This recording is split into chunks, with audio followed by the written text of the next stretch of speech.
Andy Warhol was a famous artist who lived in America. He wore a wig and glasses to make himself stand out from the crowd. Stylish. Some people think that when Warhol was eating his lunch one day, he had a brilliant idea. Soup! He loved to eat soup. In fact, it's thought that he loved soup so much, he told people he ate it for lunch every day.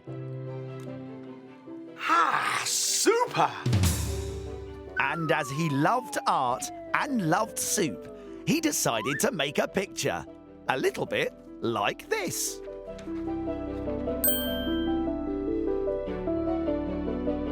He then added another 31 cans.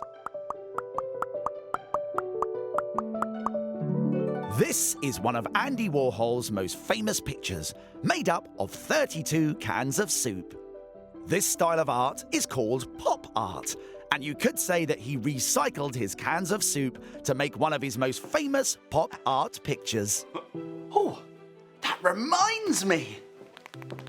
I must pop art to the shops to get more soup.